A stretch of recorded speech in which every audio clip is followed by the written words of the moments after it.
अब हम दोनों के मन एक हो चुके हैं, हमारी आत्माएं एक दूसरे से जुड़ चुकी हैं। भला वो कौन है जो हम दोनों को अलग कर सकता है? हमें किसी तरह उनके पास पहुंचा दो, हम उनके बगैर नहीं रह पाएंगे। मेरे पुत्र ने अगर उस कन्या से विवाह करने का विचार तुरंत नहीं त्यागा, ना तू बचेगा और ना तेरा शत्रु शिवदत्त।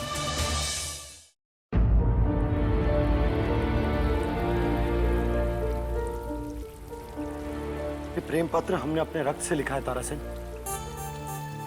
इसे सुरक्षित शिवगढ़ के महल तक पहुंचा देना और केवल राजकुमारी किशोरी के हाथों में देना। जब तक तारा सिंह के शरीर में प्राण है, तब तक आपके प्रेम पत्र के समीप शत्रु तो क्या, वायु का पहुंचना भी असंभव है। हमें तुमसे यही आशा थी तारा सिंह, परंतु ध्यान रहे, कदम कदम पर शत्रुओं के साथ साथ तुम्हें अपनों से भी सतर्क रहना होगा, क्योंकि शत्रुओं के साथ साथ अपने भी नहीं चाहेंगे कि हमारा संदेश राजकुमारी तक पहुंचे। इस बात से मैं भली भांति परिचित हूँ युवराज, परंतु मैंने जो वचन आपको दिया है ना, उसको मैं हर स्थिति में निभाऊंगा। ये सुनकर हमारे मन की पीड़ा कुछ कम हुई तारा सिंह। अब हमें आस होने लगी है कि तुम शीघ्र अतिशीघ्र शिवगढ़ जाकर राजकुमारी किशोरी का संदेश सुरक्षित हमारे पास ले आओगे।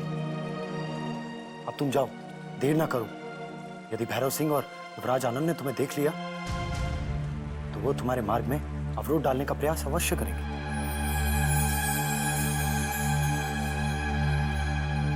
युवराज, जब ईश्वर ने ही आपके प्रेम को आशीर्वाद दे दिया है, तो इस संसार की कोई भी अड़चन मेरे मार्ग में नहीं आ सकती। अब मैं चलता हूं, वापस तभी लौटूंगा जब राजकुमारी किशोरी का उत्तर मेरे हाथों में होगा। अपना ध्यान रखिएगा।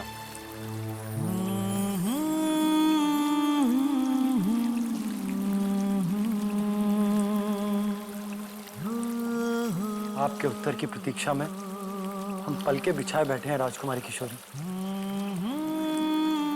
हमारे संदेश का उत्तर शीघ्र अतिशीघ्र भेज दीजिएगा, नहीं तो ना हम जी सकेंगे ना हम मर सकेंगे।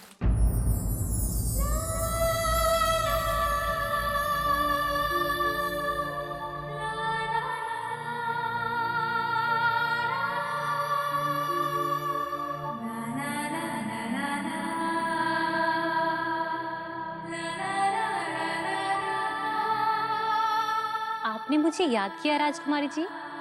हाँ शिला, तुम सही समय पर आए हो। इस पत्र में हमने अपने मन में छिपा सारा प्यार और सारी भावनाएं समेट कर रख दी है। अब इसे संभाल कर अपने पास छुपा लो। अब आप निश्चिंत रहिए राजकुमारी जी, आपका ये प्रेम पत्र उस पते पर अवश्य पहुंच जाएगा जहां आप इसे पहुंचाना चाहती हैं। हमारा पत्र केवल युवराज इंद्रजीत के हाथों में ही पहुंचना चाहिए। आप अपनी शीला पर भरोसा रखिए राजकुमारी जी। इस पत्र को मैं केवल उन्हीं के हाथों में जाकर सौंपूंगी जिनके लिए आपने इस पत्र में अपने मन की बातें लिखी हैं। संभल कर जाना। यदि तुम इसे लेकर सुरक्षित महल से निकल जाने में सफल होगे तो उन तक भी सुरक्षित पहुंच जाओगी। और हाँ, वापसी में उनका संदेश लाना मत भूलना। हम तब तक सो नहीं पाएंगे जब तक हमारे पत्र का उत्तर हमें नहीं मिल जाता। अब आप चिंता मत कीजिए राजकुमारी जी, मैं गुप्त मार्ग से अति शीघ्र विजयगढ़ पहुंच जाऊंगी। आप मेरी प्रतीक्षा कीजिएगा और वहां से युवराज के उत्तर के साथ महल में पुनः उपस्थित हो जाऊंगी। प्रणाम राजकुमारी जी।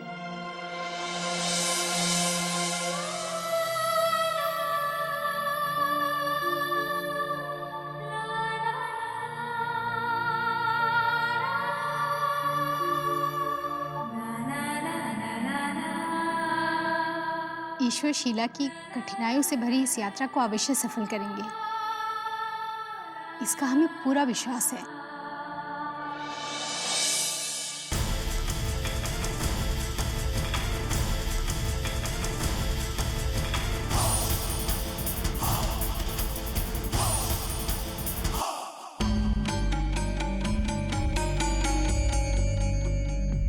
शीला इतनी भयभीत होकर कहाँ जा रही है? अवश्य वो अपने मन में कोई राज छुपाए हुए है जो हमें उसकी धूर्त निगाहों में दिखने लगा है।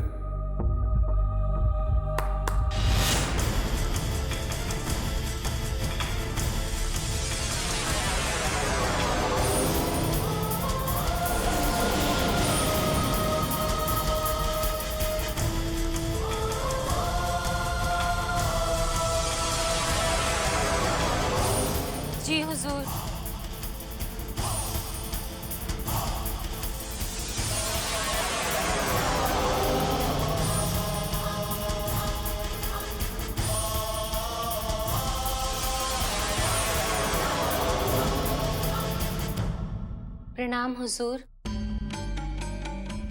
शीला, तुम्हारे चेहरे पर यह विचित्र सी घबराहट कैसी है? कहीं राजकुमारी ने तो तुमसे कुछ नहीं कह दिया? इस कड़कड़ाती सर्दी में भी तुम पसीना पसीना हो रही हो। नहीं हुजूर, आज तो राजकुमारी जी से मेरी भेंट भी नहीं हो सकी है।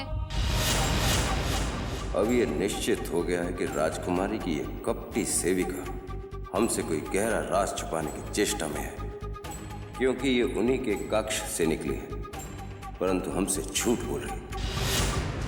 चलती हूँ हुजूर, बहुत काम अधूरे हैं। इतनी शीघ्रता क्या है शीला? जब तक भवानी सिंह का कार्य पूर्ण नहीं हो जाता, तुम्हारे कार्य कैसे पूर्ण हो सकते हैं? अब शीघ्र बताओ, कौन सा राज हमसे छुपाने का प्रयास कर रही हो तुम? कुछ नहीं हुजूर, भला आपसे कोई क्या छुपा सकता है? किंतु तुमने छुपाया है। अभी अभी राजकुमारी के कक्ष से बाहर आ रही हो और हमें बरगलाने का प्रयास कर रही हो।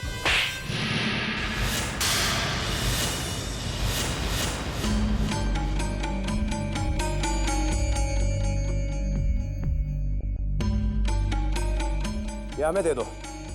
नहीं, ये आपको नहीं दूंगी, चाहे मेरे प्राण ही क्यों ना चले जाएं, किंतु ये मैं आपको नहीं दूंगी। ये किसी की अमानत है। देखें किसकी अमानत है।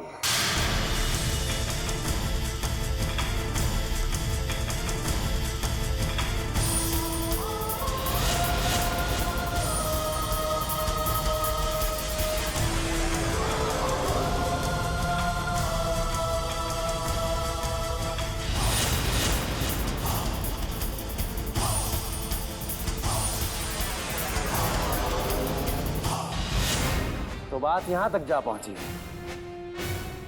राजकुमारी के प्रेम ने विजयगढ़ के महल पर भी दस्तक देनी आरंभ कर दी है।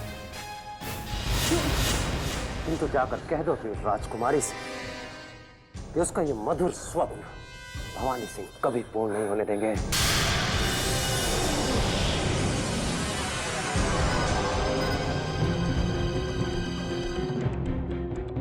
इस दुष्ट भवानी सिंह ने सारी योजना पर पानी फेर दिया है।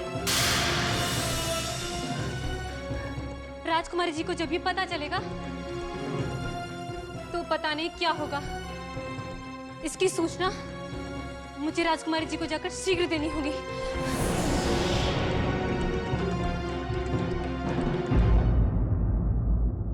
हमारा पत्र तुम्हारे पास आने के लिए निकल चुका है युवराज। जैसे ही पत्र मिले तुरंत जवाब दे देना।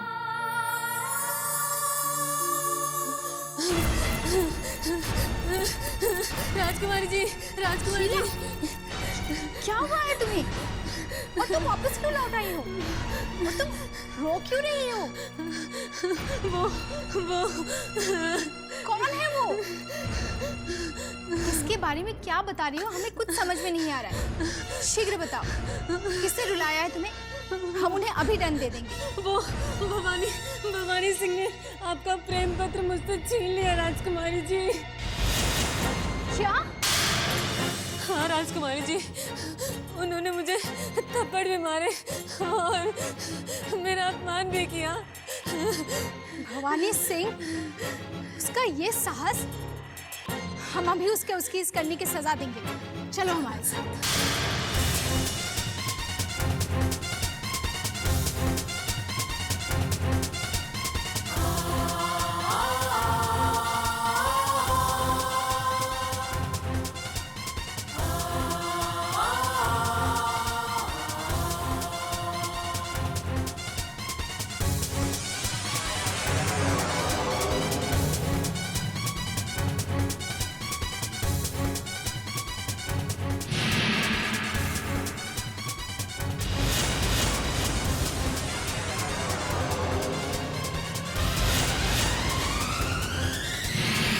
भवानी सिंह,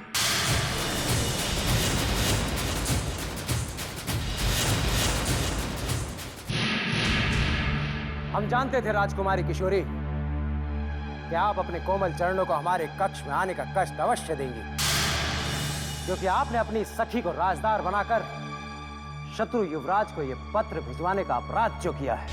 हमारे माल में कांटे बिछाओगे तो तुम्हारे मार्ग में भी हम शूल उगा देंगे भवानी सिंह। शीला पर हाथ उठाने से पहले तुमने अगर एक बार सोच लिया होता कि वो हमारे सबसे वफादार सखी है, तो तुम दंड के भागीदार न बनते। भागीदार?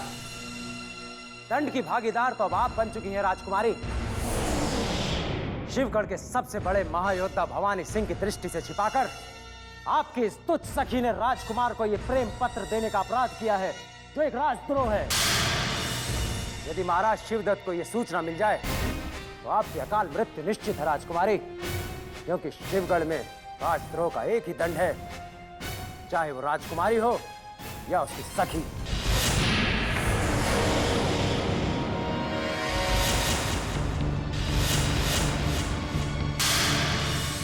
मृत्यु दंड से डरते तो युवराज इंद्रजीत सिंह को कैसे पाते भवानी सिंह?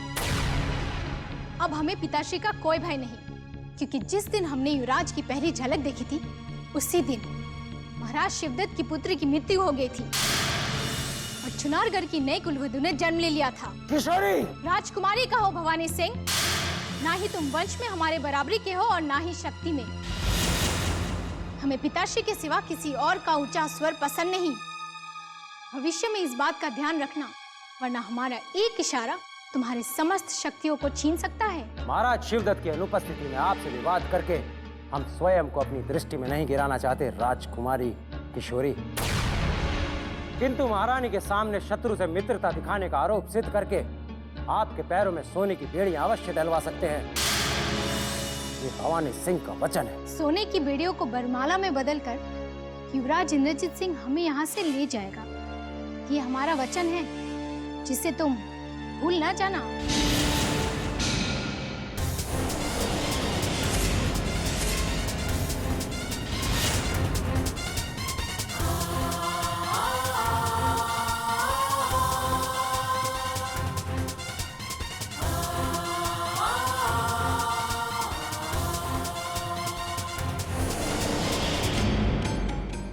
नहीं किशोरी, नहीं। युवराज ने यदि इस बार हमारी इस पवित्र धरती पर अपने कदम भी रखे तो यहां से उसका शव वापस लौटेगा और तुम्हारी अर्थी और इतिहास गवाह है, दो मुर्दों के संगम को कभी विवाह नहीं कहा जाता।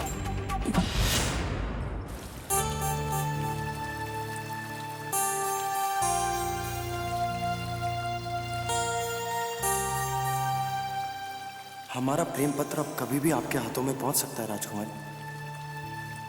पता नहीं हमारे प्रेम पत्र को देखकर आपको कितनी खुशी मिलेगी, परंतु परंतु आपका उत्तर आ गया तो हम तो खुशी से पागल ही हो जाएंगे।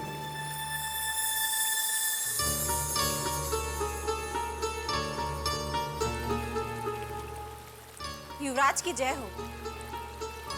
कहो आनंद। युवराज, पद्मिनी जी आपसे मिलने आई हैं। पद्मिनी जी? उन्हें सम्मानपूर्वक हमारे कक्ष में भेज दिया जाए। जी युवराज। पद्मिनी जी के अचानक आने का कारण कहीं बाबा रुद्रनाथ तो नहीं? उन्हें रुष्ट करके हमने अपने माता पिता को कहीं कष्टों में तो नहीं डाल दिया?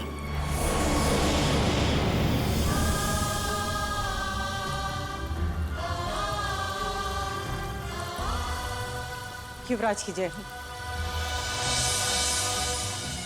प्रणाम पद्मिनी जी। प्रणाम युवराज। आपको अचानक इस महल में देखकर हमें घोर आश्चर्य है।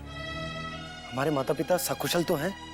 शिवगढ़ के महल से आपकी मुक्ति का समाचार सुनकर आपके माता पिता खुशी से झूम उठे थे युवराज। बल्कि महारानी जी तो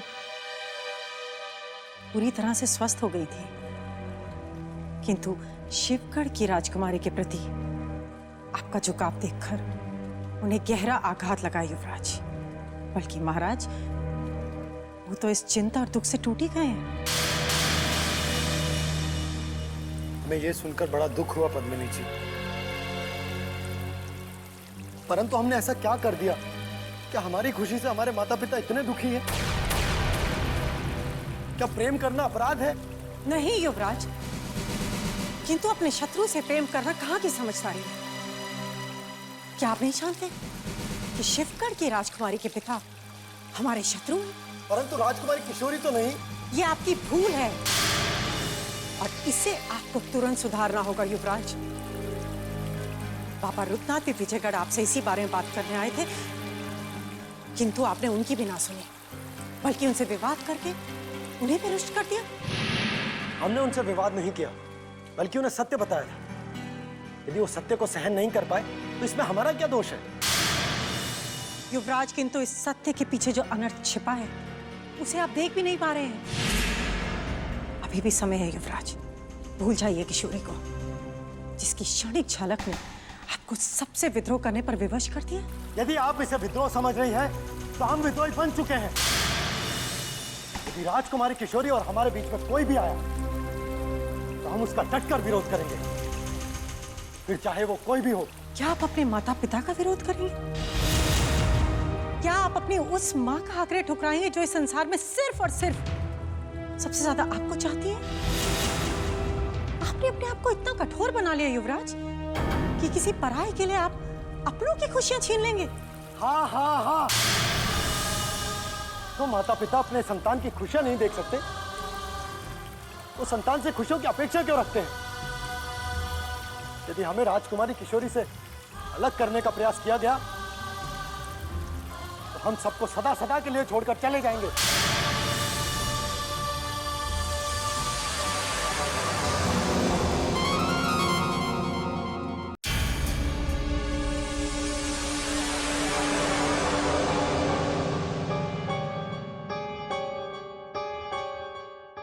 प्रणाम भैया, हम आप ही के कक्ष में आ रहे थे। हमें किसी से नहीं मिलना। ऐसी क्या बात हो गई भैया, आप इतने रुष्ट क्यों हैं? ये हमसे नहीं, जाकर पद्मिनी जी से पूछो, जिनके कारण हम रुष्ट हुए।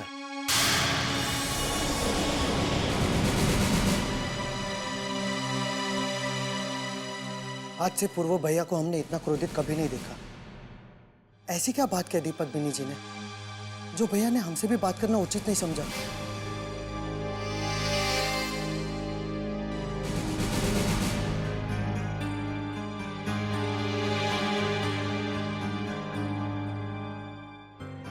प्रणाम पद्मिनी जी। प्रणाम। आपने ऐसी क्या बात कह दी भैया को कि वो इतना क्रोधित हो गए? मैं कौन होती हूँ कुछ कहने वाली? बस मैंने तो उन्हें यह समझाने की कोशिश की थी कि यदि उन्होंने शिवगढ़ की राजकुमारी से तुरंत दूरियां नहीं बढ़ाई तो सब संकट में पड़ जाएंगे। किंतु उनको मेरा यह सुझाव ठीक नहीं लगा युवराज आनंद, इसलिए वो। हम समझ गए पद्मिनी जी, यही बात समझाने बाबा रुद्रनाथ भी आए थे, किंतु भैया ने उनका आग्रह भी ठुकरा दिया। और इसमें भैया का कोई दोष नहीं है, क्योंकि उन्हें जिससे हम दूर रहने के लिए कह रहे हैं, आज उन्हीं के कारण उनके प्राण बचे हैं और शिवगढ़ के महल से उन्हें मुक्ति मिली है। इसे मैं भी अच्छी तरह जानती हूँ युवराज आनंद, कि यदि शिवगढ़ की राजकुमारी हमारे युवराज को सहायता नहीं करती तो इतनी सरलता से उन्हें मुक्ति नहीं मिलती। परंतु युवराज इंद्रजीत सिंह इस बात को जानने की बिल्कुल चेष्टा नहीं कर रहे कि यदि महारानी जी को पता चला कि उनके बड़े पुत्र उन्हीं के शत्रु की पुत्री के प्यार में पड़ गए हैं तो उन्हें निश्चित ही बहुत बड़ा सदमा पहुंचेगा और वो किसी भी सदमे को सहने की स्थिति में नहीं है युवराज। तो क्या माताश्री अभी भी पूर्ण तरह स्वस्थ नहीं है? नहीं, महारानी जी अभी भी किसी सदमे को सहने की स्थिति में नहीं है।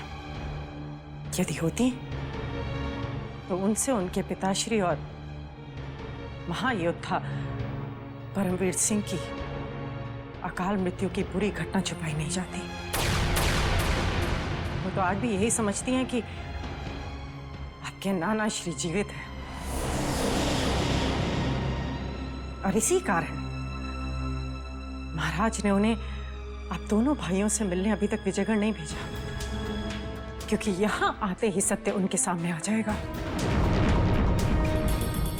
और वो ये सपना नहीं सहन कर पाएंगे युवराज आनंद। हम ये नहीं जानते थे पद्मिनी जी, अब हम भैया को ऐसा एक भी कदम उठाने नहीं देंगे जिससे हमारी माताश्री के प्राण संकट में पड़े। तो अतिशीघ्र उन्हें समझाइए। यदि समय बीत गया तो अनर्थ के सिवा कुछ नहीं मिलेगा।